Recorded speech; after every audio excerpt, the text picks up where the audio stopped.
Show me what you got. How do you know these things? You mean I'm right? Hello, welcome to Steelers Sanctuary. It's Tuesday and it's Bob Quinn. Do you know what that means? It's mock draft day. So, if you watched our draft show this past week, we had on Jim Wickens from the Draft Professor, and he's got a really neat little feature in his draft. So, if you go on to thedraftprofessor.com, you sign up. It's free to sign up. Doesn't all you do is give him an email address, confirm, and you're good. So, one of the neat things about this is that you pick 21, and then if you go down here to first round BPA and first round Fanatic Challenge, what's going to happen here is it's going to give us 5 chances to pick who we think the Steelers should draft in the first round. Now, the neat thing about this is this model and the mock drafts are all built around who fans of individual teams are picking in the draft. So it may pop up that a guy who we look at and say, well, there's no way this guy should be ranked this high. But the people who are doing mock drafts for the Steelers on the Draft Professor, it shows who they're picking as their first guy. So let's go ahead into this because it's a really neat exercise. If you haven't done it, I certainly recommend you jump on and do it. So it's going to start up the draft here for us. It's just circling a little bit. Maybe my internet's running a little bit slow. There we go. And let's see who they give us as our first pick. I see John A. Barron just went. A little disappointed in that, but it is what it is. So Derek Coleman's on top of the Steeler board for people doing mock drafts. I know some people are starting to fall in love with him. Personally, I think he's probably the 4th or 5th best defensive lineman in the draft.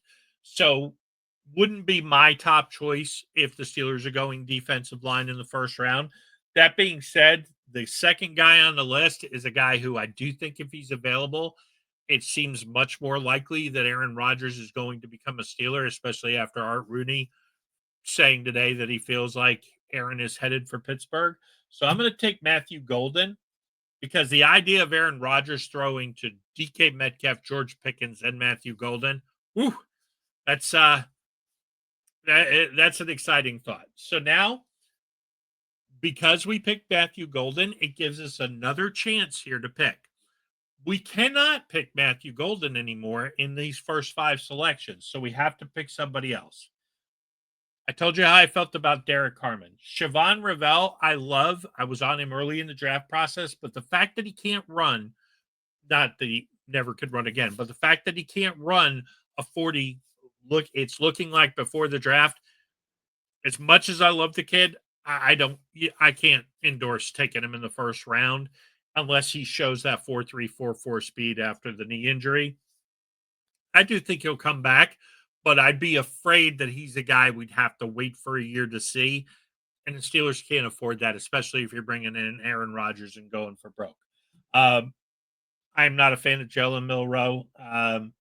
Trey Amos is interesting because I do think he's a guy who has climbed back into the first round. He was one of the top 2 or 3 corners before the draft process. There were questions about his speed, but he ran in the 4.4s, so he's climbing back up. A lot of skill set. He's a very polished prospect.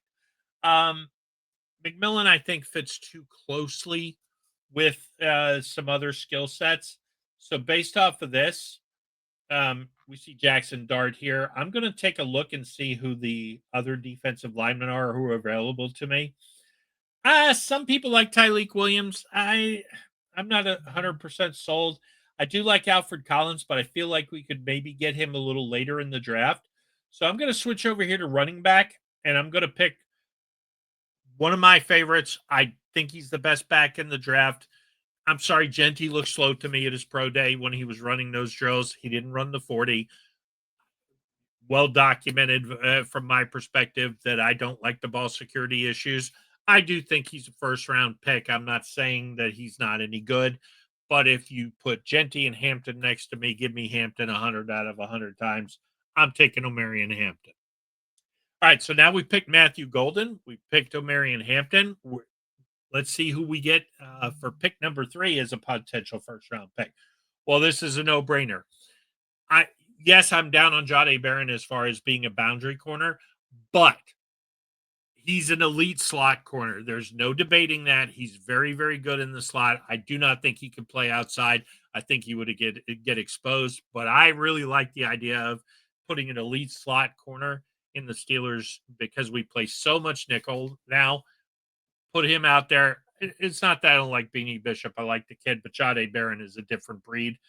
That would really solidify the position. So I'm taking Jahdae Barron. Pretty happy with who these three guys are, if any of these three names are called right now. So let's take a look and see what we get this time around. Jalen Walker's a great player, but the last thing we need is another linebacker. Maybe even less than a tackle. Okay. We're skipping over Milroe. Trey Amos, I'm really tempted here. I do like him. If we skip down the board just a little bit to guys who are available, Loveland, Pierce is an edge guy. Kelvin Banks, I just don't see us going this direction. Let's take a look again at who the best defensive linemen are, because defensive lineman is obviously in play here. I don't see any first round guys here in this. Let's take a look at safety real quick. Another guy who I really love, Nick Emmanwori. I think he's probably the best player in the draft. I know some people, think maybe one of the defensive linemen, but I think Emmanwori 6'3", that speed at safety, that's a no-brainer. Give me him. Okay, so now this is an interesting choice. Okay, so I could see, and I picked Omarion Hampton, and if I hadn't picked him as one of my top 5, I probably would go Genty here. But that being said, Kenneth Grant, we do need a defensive lineman. It's in play. So as my 5th choice, I'm going to pick Kenneth Grant. So once you do this, it populates and it gives you a draft grade. So I'm going to download this. Let's take a look. I got an A for Matthew Golden. I got a C for Omarion Hampton if he's the round 1 pick. I got an A+ for Jahdae Barron. That's a nice one there. Got a D for Nick Emmanwori. I'm sorry, but that's not a D. He's not getting out of the first round. I'd be shocked if he's there at 21. And the Steelers would have to think long and hard. I get it. You got Minkah, you got Elliott, you signed Thornhill, but this guy is just, first of all, 4'3", 6'3". He can play the nickel if you need to, but he's a guy who would match up so well with all the good tight ends in the league. When you go to get a pass catching tight end, and how long have we been talking about with the Steelers? They cannot cover a tight end to save their lives. You put this kid in the middle of your defense. 5 years from now, you're probably looking at a couple all pros and you're really happy and paying him a lot of money. So I disagree with the D. Kenneth Grant, I get an A on. So all in all, pretty happy with this. I'll post this up on my Twitter. And just remember, the cool thing about this engine is, Omarion Hampton, I get a C. But if I do a few more of these, Omarion Hampton climbs up and maybe his C turns to a B and eventually an A. So I encourage you as Steeler fans, go on, play with this. It's really a lot of fun to do. So now that we've done that, let's go over back to the mock draft simulator. So now if you want to do a regular mock draft here, you pick your 7 rounds. There's no BPA selection. We're going to put this up just a little bit to the T in draft randomness, draft card depth. And again, remember, this is going to be an interesting exercise because it's not about who is typically on the board. Like a PFF draft, it's always going to show you the best players available. We're going to have to weed through it a little bit to find the guys we want. So that being said, let's go ahead and enter the draft for our regular 7-round mock and see how we do. I'm going to try to stay away from trades here. Not that I don't think a trade can happen, but I kind of want to make it a little more, what I think the Steelers would do. Even though it starts us off wanting to offer trades, but we're going to skip over it. We're just going to, here come the Vikings right away with 24 and 97. Okay. No, I'm not. I don't want to do it. I get we probably want to trade back, but because of the way this engine works, I can't really see who's on the board. So I got Matthew Golden right here. If Aaron Rodgers is coming to town, I'm doing it. Give me Matthew Golden, a weapon, and we're going to hope and gamble that as we get down the line in the draft, there are some guys who I like. Darius Alexander, Josh Farmer, guys like that, JJ Pegas, who are going to be available to us at pick 83. So we're almost there. It moves a little bit slower, but like I said, this is a lot of fun to play with. Really, thanks to Jim for coming on and showing us all this. It's a really cool thing, and like I said, it's free. So we already picked a receiver, but interestingly enough, Ty Felton, the guy David loves, Isaiah Bond, another guy David loves, are on top of the board. Savion Williams is the guy Dave loves. So looking at this board with some of the guys available to us, I'm going to actually just start looking at position. So defensive line, Nazir Stackhouse is interesting. JJ Pegas is interesting. Looks like we might be able to get them a little later in the draft. Let's take a look at the corners. Upton Stout, I'm not as high on him as some other people are. Let's take a look at the running back position because I do think, again, Uncle Aaron coming to town. I think they're going weapons initially. I do think we need a defensive lineman, and if we take one in the first round, okay. But I think we're going weapons. So that being said, there's a guy that a lot of people love. I know Dave loves him, and getting him here at pick 83. Give me Quinshon Judkins. Now you're adding Matthew Golden, Quinshon Judkins, and Aaron Rodgers to this offense. If the offensive line can hold up, that is a pretty stout group. So let's see what happens now as we come up on our fourth round pick and see if we're still going to have some good options on the defensive line here. Which I know it's a little unorthodox to go defensive line in the fourth round here based on the need, but my man JJ Pegas is still here. Gamble pays off. I like this guy a lot. And if we're going mid round, late day 2, day 3 guy, I think we could do a lot worse. I think we almost need a second round pick if we're going to go after a guy like Joshua Farmer. But if you told me Matthew Golden and JJ Pegas later in the draft, along with Quinshon Judkins, I don't think you're going to find too many Steeler fans who are going to be unhappy with that. All right, so now we're in round 5. This is probably the time, if the Steelers are going to go quarterback, this is probably the time that they would do it. So Dylan Gabriel's out here. Looks like the engine is kind of has the Air Force kid here twice. Looking at where this board falls, there's a lot of times I can get Kyle McCord this late. I know a lot of people actually kind of like Brady Cook, so based on what's available here, I'm going to hold off on quarterback. Let's go back to the defensive line here and see what's available to us. My man Tonka, he's a little bit down here. Probably a little bit too early for Tonka in the 5th, though. So let's take another little glance at the wide receivers here. You got Dante Thornton. You do have to consider drafting ahead. You also got to maybe take a look at the guards here just to see who's available. None of the top guys who've slipped down the board a little bit.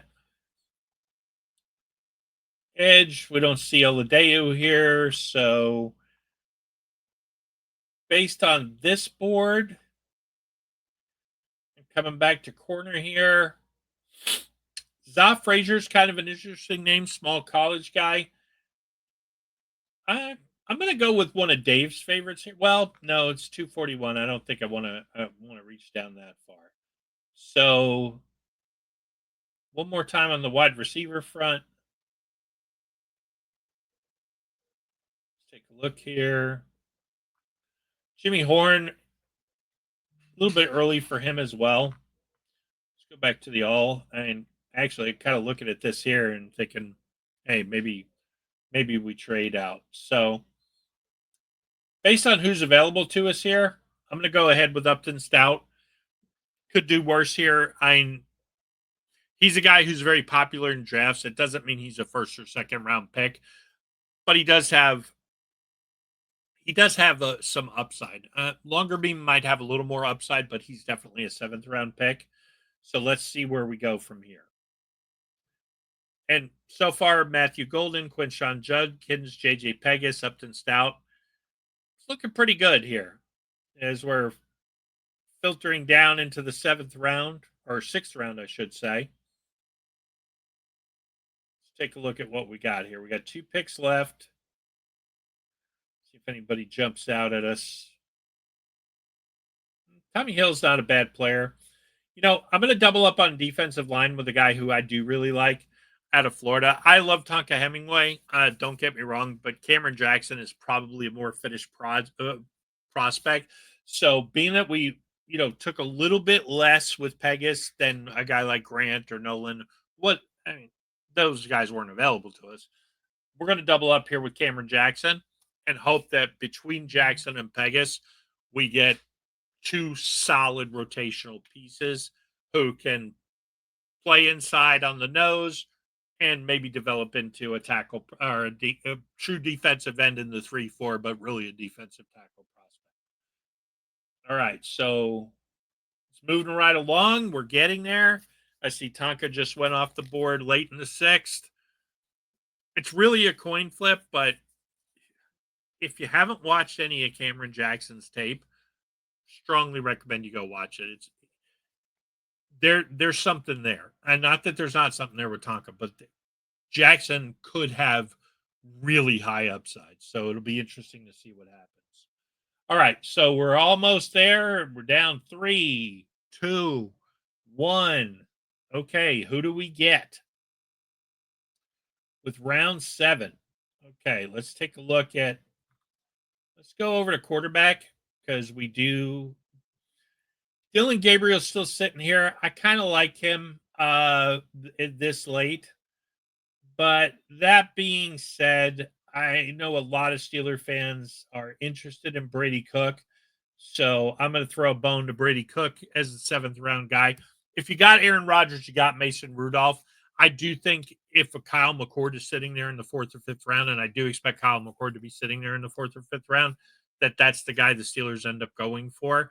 That being said, a Milroe, a Jackson Dart, any of those guys, day 3 or even maybe the 3rd round.